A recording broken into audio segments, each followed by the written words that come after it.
Buenas tardes, ¿qué tal? Es tiempo de temas del día en la pantalla de Telesur. Yo soy Michelle de Melo y le acompaño a revisar las causas y consecuencias de los hechos más relevantes en la jornada del día de hoy. Empezamos con nuestra pregunta del día. Y ahí la tenemos. Pregunta del día habla de Estados Unidos. Mientras se desata una nueva ola de protestas contra la brutalidad policial, avanza la convención del Partido Republicano que oficializó Trump como su candidato. ¿Falsa normalidad o no hay interés político en resolver los conflictos? Ahí está la pregunta. @MDMelo Telesur, @temas Telesur y @Telesur TV. Esperamos por su opinión. En una espiral de violencia que ya convirtió el año 2020 en el que más masacres se han registrado en Colombia, lo que se suma también a un contexto de crisis sanitaria provocada por la pandemia de la COVID-19, la sociedad colombiana entra en un debate sobre la legalidad de la presencia militar estadounidense junto al Poder Judicial, que determinó la necesidad de detener las operaciones de Washington frente a un grupo de senadores que defiende las operaciones militares extranjeras. Este es nuestro primer tema del día.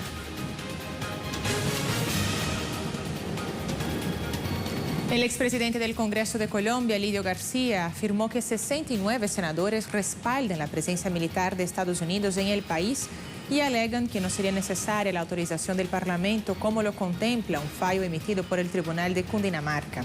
En una carta enviada a la Presidencia de la República el pasado 17 de julio, señalan que por tratarse de un asunto de cooperación militar que supuestamente no implica el tránsito de tropas en el país, consideran que no compete al Senado de la República decidir sobre cualquier despliegue militar extranjero. El debate en la sociedad colombiana sobre la presencia de soldados estadounidenses no es nuevo. En 2009, la Corte Constitucional derogó un acuerdo suscrito en el gobierno de Álvaro Uribe Vélez con el presidente de Estados Unidos, George W. Bush, para que militares estadounidenses se ocuparan 7 bases militares en Colombia. Más recientemente, el Tribunal de Cundinamarca ordenó al presidente Iván Duque detener las operaciones de estos militares. Integrantes de la Unidad Asistencia de Fuerza de Seguridad, quienes vinieron de operativos en el Medio Oriente y arribaron en junio a Colombia para entonces supuestamente apoyar el combate al narcotráfico. El fallo incluyó la entrega de toda la documentación al Senado, para que tras su revisión sea emitido un dictamen definitivo. Para comprender ese contexto nos vamos a Bogotá con nuestro corresponsal Hernán Tovar. Hernán, buenas tardes. Una historia difícil. Me parece entonces en ese sentido, a todas las luces, que un grupo de senadores, un grupo de parlamentarios busca atravesar o busca sobrepasar la potestad y el espacio de debate del Pleno del Congreso colombiano. Cuéntanos, explícanos mejor.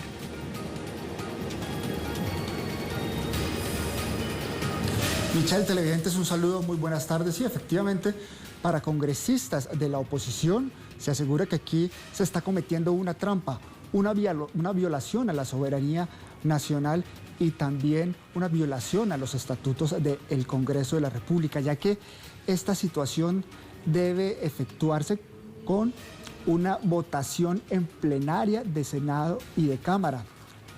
Estos 67 congresistas que enviaron una carta al ya expresidente del Senado, Lidio García, se abrogaron el derecho de autorizar la presencia y tránsito, porque así se ha determinado, van a hacer presencia, van a estar en los territorios, así se ha asesorando, pero van a estar en los territorios. Pues se abrogaron este derecho sin contar con la votación en pleno del Senado de la República.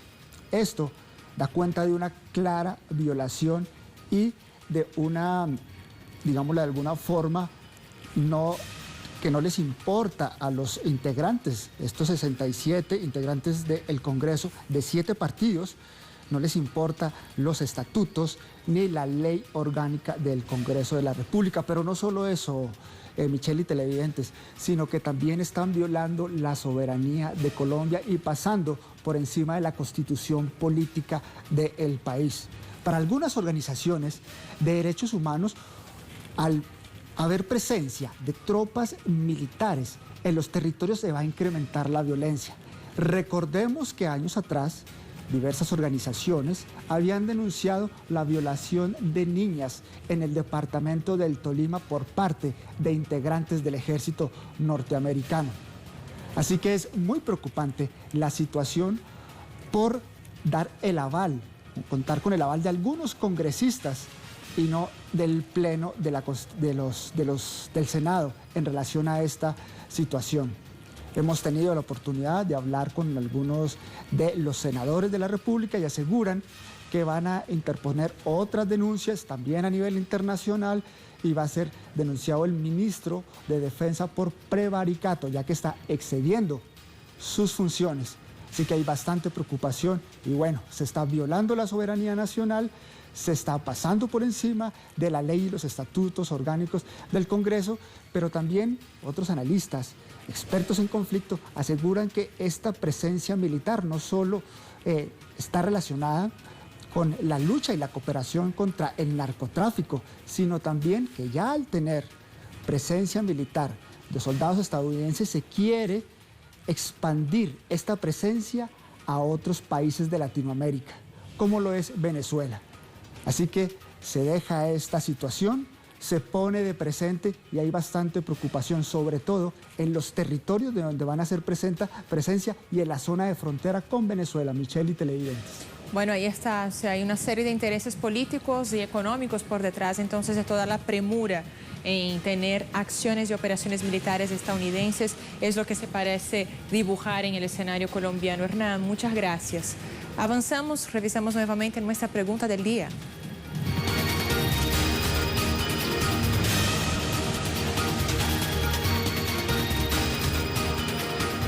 Y ahí la tenemos, habla de Estados Unidos. Mientras se desata una nueva ola de protestas contra la brutalidad policial, avanza la convención del Partido Republicano que oficializó a Donald Trump como candidato. ¿Falsa normalidad o no hay interés político en resolver los conflictos? Ahí está la pregunta. Esperamos por su respuesta y por su opinión. @MDMera-Telesur, @TelesurTV y @TemasTelesur. Nuestra imagen del día de hoy nos lleva hasta Portugal. Un total de 15 artistas presentaron 150 espectáculos en el Festival Mundial de Magia Callejera en Lisboa. Con estas imágenes hacemos una breve pausa y ya regresamos con más información.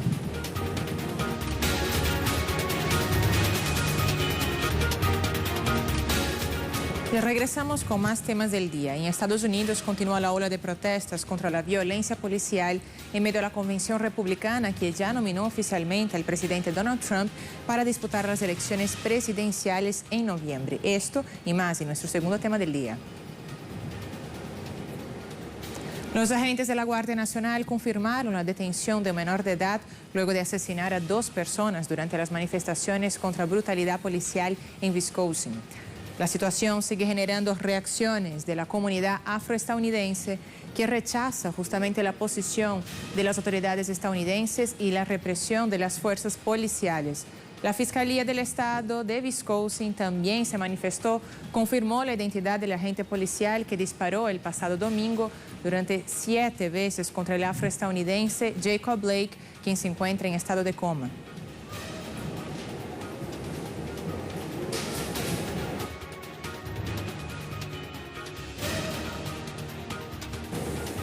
Y hay reacciones. El reverendo de la ciudad de Kenosha, en el estado de Wisconsin, también se ha manifestado sobre esa situación.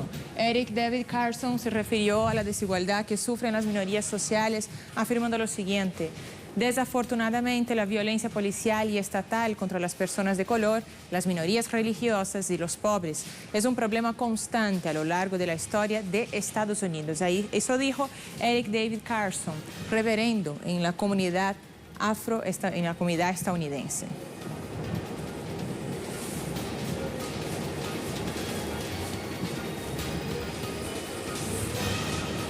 Y tenemos, en todo ese contexto también de violencia y de que se mantienen las olas de protestas, sucede la convención del Partido Republicano en Estados Unidos, que en este momento ya confirmó la nominación del presidente Donald Trump a reelección, a disputar la reelección. Escuchemos. El discurso oficial del presidente Donald Trump se producirá bajo diversas denuncias que cuestionan su gestión presidencial, tal como lo ha expresado un sector de la población estadounidense que han desestimado las medidas del presidente para contener el coronavirus. En ese sentido, alegan la prioridad que ha dado el mandatario de mantener la actividad económica en detrimento de la salud de la sociedad. En otras aristas, la comunidad estadounidense ha repudiado la escasa medida de protección laboral adoptada por la administración Trump, escenario que de acuerdo a cifras oficiales propició al menos 20 millones de desempleo durante la emergencia sanitaria y derivando altos índices de solicitudes de subsidios por parte del Estado. Estos son uno de los ítems que ha marcado la Convención Nacional Republicana. No fue solo Donald Trump quien se manifestó, el vicepresidente Mike Pence también se ha pronunciado en esta ocasión y ha aceptado su nominación como candidato a la vicepresidencia en los comicios del 3 de noviembre. En esta ocasión, Mike Pence ha dicho lo siguiente. Se ha pronunciado reiterando su apoyo al presidente de Estados Unidos, Donald Trump, quien en este momento también ha sido protagonista de estos episodios de violencia y de injerencia en la región latinoamericana. Mike Pence lo apoyó en todo ese último periodo y en este momento, en una inusual convención, además de Pence, no fueron otros grandes íconos del Partido Republicano quien se manifestó, sino los familiares y más cercanos colaboradores a Trump que llevaron los principales discursos en esa actividad. Pence, recordemos, es uno de los principales defensores de Trump en su política exterior, que diversas organizaciones internacionales y países del mundo ya han denunciado como agresiva y injerencista.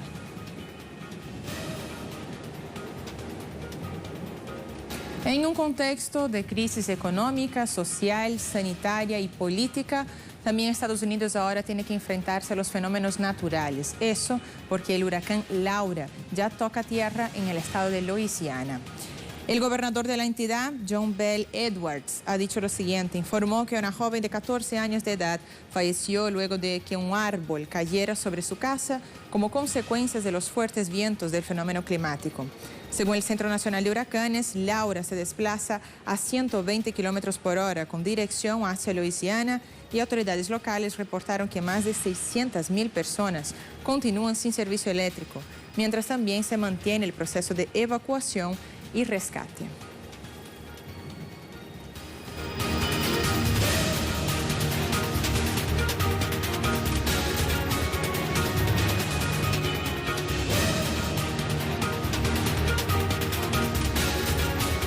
Les hablamos ahora de otros temas que también son noticia. El tema en un tuit y empezamos por Uruguay. Mateo Grille nos informa. Trabajadores públicos uruguayos paran 24 horas y reclaman mayor presupuesto para vivienda, salud y educación. Escuchemos el reporte completo desde Montevideo. Este jueves hay paro de 24 horas de los funcionarios públicos uruguayos, los trabajadores de las distintas dependencias de la Administración Central, en rechazo a la pauta salarial que maneja el Poder Ejecutivo para aplicar sobre los salarios de los trabajadores públicos en los próximos 5 años. Según los trabajadores, hay una pérdida sostenida o habrá una pérdida sostenida del salario del orden del 5% anual durante el próximo quinquenio, pero la Administración Central, es decir, el gobierno uruguayo, dice que habrá una pérdida salarial en el primer año o los primeros 2 años, pero después hay un compromiso de aumentar los salarios de forma tal de que en los últimos 3 años aumenten por arriba de la inflación, es decir, que haya recuperación salarial. También los trabajadores nucleados en la Confederación de Obreros y Funcionarios del Estado rechazan las pautas generales del presupuesto que maneja el gobierno para aplicar en el Estado en los próximos 5 años, porque dicen que habrá recortes en todas las dependencias del Estado y lo que piden en realidad, lo que exigen es que se incremente el presupuesto de algunas áreas en particular, como la vivienda, la salud y la educación, para el beneficio de todos los uruguayos. Además, en horas de mediodía hay una concentración pautada para realizarse de los distintos gremios de la educación, nucleados además también en la Intersocial de Organizaciones Sociales. Esto será en el Hospital de Clínicas de Montevideo y exigiendo en ese caso mayor presupuesto educativo y que se alcance finalmente la cifra tan anhelada por el Movimiento Popular de un 6% más 1% del PBI para la educación, la investigación y el desarrollo. De Uruguay nos vamos a Chile. Paola Dragnin nos informa lo siguiente. Chile en 3 actos. Todos ocurrieron el mediodía del 27 de agosto. Un intento de marcha mapuche, una manifestación por el apruebo en el periodo de campaña legal, y eso tiene que ver con el plebiscito constitucional del país, y el paro de camioneros en todo Chile. Ahí vemos información también que nos adjunta en video. En Plaza Dignidad durante este mediodía se realizó una rápida manifestación en el marco de la campaña por el plebiscito del próximo 25 de octubre con presencia militar fuertísima y además detenciones de los manifestantes que ni siquiera interrumpieron el tránsito. ¿Qué se creen, weón? ¡Tenemos derechos, locos! En otro punto del país, en Cañete, se intentó desarrollar una marcha en apoyo a los prisioneros políticos mapuches. Sin embargo, un amplio contingente policial comenzó a reprimir a quienes intentaban reagruparse en la plaza de ese pueblo.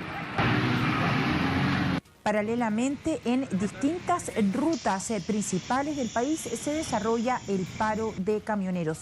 Acá en las imágenes estamos viendo la ruta 68 llena de camiones. Sin embargo, el ministro del Interior, Víctor Pérez, dijo que se trata simplemente de cortes esporádicos de ruta y que mientras no se amenace el abastecimiento no va a haber ningún tipo de represión en contra de los camioneros que se manifiestan. Esto hace al menos reflexionar sobre la diferencia del actuar policial acá en Chile. Y de América Latina nos vamos al otro lado del mundo. En Rusia, nuestra corresponsal en Moscú, Lisandra Andrés, nos dice lo siguiente. Rusia podría tener lista en septiembre una segunda vacuna contra la COVID-19. Noticias de último minuto, escuchemos. El presidente ruso Vladimir Putin anunciaba en esta jornada durante una entrevista a uno de los principales canales de televisión ruso que un segundo candidato vacunal desarrollado por el Centro de Investigaciones Vector estará listo para el mes de septiembre. Y también tras este anuncio de salud de este país, el ministro Mikhail Murashko avanzaba cómo se está comportando la tercera fase de ensayos clínicos de la vacuna ya registrada contra la COVID-19 Sputnik 5. Decía que precisamente en esta jornada se comenzó a distribuir hacia los diferentes centros médicos del país una determinada cantidad de dosis de este preparado que servirá para esta tercera fase de ensayos clínicos tras haberse registrado el pasado mes de agosto, el pasado 11 de agosto, este primer candidato vacunal a nivel mundial contra la COVID-19. En esta fase de ensayos clínicos se estima que participarán alrededor de unas 40.000 personas en todo el país. Ya se recibió la aprobación para comenzar estos estudios y estos candidatos que participan ahora en esta última fase de investigación pues serán observados durante un periodo de 6 meses tras aplicársele este candidato vacunal. Entonces, de esta manera Rusia continúa en el proceso de investigación de nuevos candidatos vacunales, además de Sputnik 5 y de esta nueva candidato del Centro Vector. Hay alrededor de otros 45 proyectos que continúan en investigación en este país para combatir la pandemia de la COVID-19.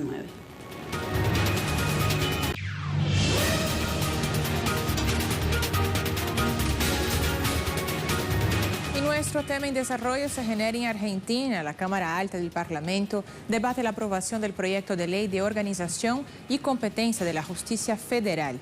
Un proyecto que es conocido como la reforma judicial, que fue propuesta por el gobierno del presidente Alberto Fernández a fin de dinamizar los procesos judiciales en el país.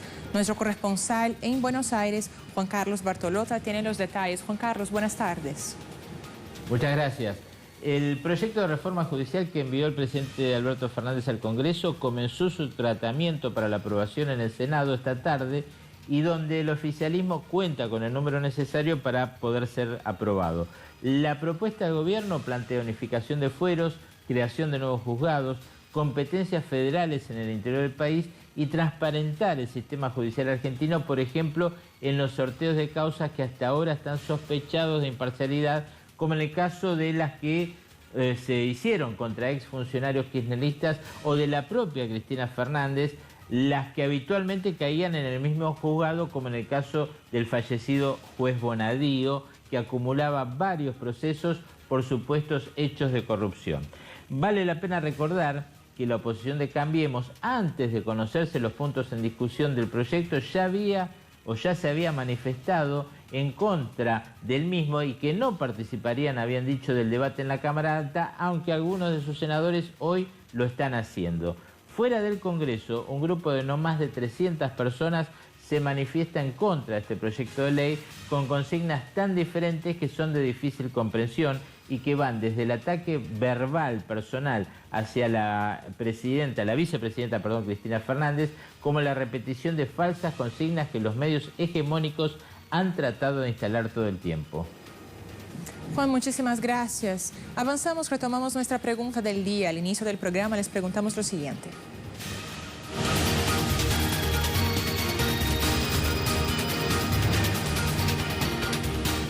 Nuestra pregunta del día habla de Estados Unidos. Mientras se desata una nueva ola de protestas contra la brutalidad policial, avanza la convención del Partido Republicano que oficializó Trump como su candidato. ¿Falsa normalidad o no hay interés político en resolver los conflictos? Esa fue la pregunta, veamos algunas respuestas. Wilmer Castro dijo lo siguiente: la vida de los afrodescendientes, indígenas, latinoamericanos y árabes vale para los gobiernos de Estados Unidos lo mismo que valió para Hitler la vida de los judíos. Solo les importa tener el poder, cueste la vida que sea. Ahí la opinión de nuestro público. Wilmer Castro ahí nos acompaña y nos dijo eso. Guillermo Lescano también dijo lo siguiente: saludos cordiales, no hay voluntad política de solucionar los problemas de la gente. Lo han puesto Donald Trump para que alguien ocupe ese espacio. Quien manda a Trump es Benjamin Netanyahu, el primer ministro de Israel, que no puede con la pandemia en Israel. Y esto pasa porque así lo desea Trump vivir. Así lo dijo Guillermo Lescano. Veamos más respuestas. Juan Antonio Ramos dijo lo siguiente: desde que Trump entró a la Casa Blanca, solo ha provocado conflictos. Conociendo lo racista que es, nos sorprende su actitud ante la situación por la que está pasando su país. Es uno de los peores presidentes que ha podido tener Estados Unidos y si no hay sorpresas, no será reelegido. Tenemos otra reacción. Patria Querida, la cuenta Patria Querida nos dijo: el legado de Trump es abandono, desempleo, falta de políticas de salud, caos, racismo, etcétera, etcétera. Y adjunta imagen, justamente un meme que satiriza esa situación. Dice Stop Trump, justamente. Y tenemos una última reacción. Alex Aulip dijo lo siguiente: el manatí de la Casa Blanca no tiene el mínimo interés en resolver los problemas sociales, porque él mismo los atiza. Una sociedad dividida es lo mejor para su perversa causa política. Esa es la opinión entonces de nuestro público sobre lo que se pasa en Estados Unidos. Gracias por participar con nosotros. Los dejamos ahora con el video web del día, producciones audiovisuales que usted puede conseguir compiladas en la cuenta de Facebook de Telesur. Grupos de teatro en Rusia participaron en el Festival de Teatro de Calle en la ciudad de Suzdal. Los participantes buscan reinventar las artes escénicas al ser expuestos en las calles en tiempos de pandemia.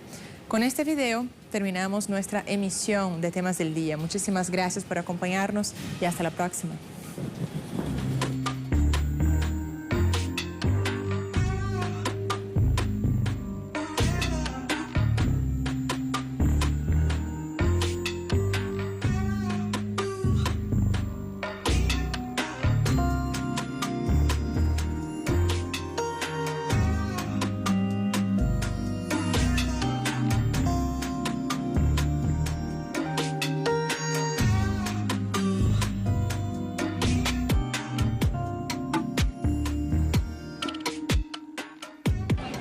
Необычное придумать взаимодействие с публикой, когда как бы публика сама является и монтировщиками, и тоже актерами отчасти, потому что ведь публика поднимает, опускает, волнуется, море раз, мы без зрителей это сделать никак не можем. Вот. И это делает такой интерактив более как бы погруженный для зрителя.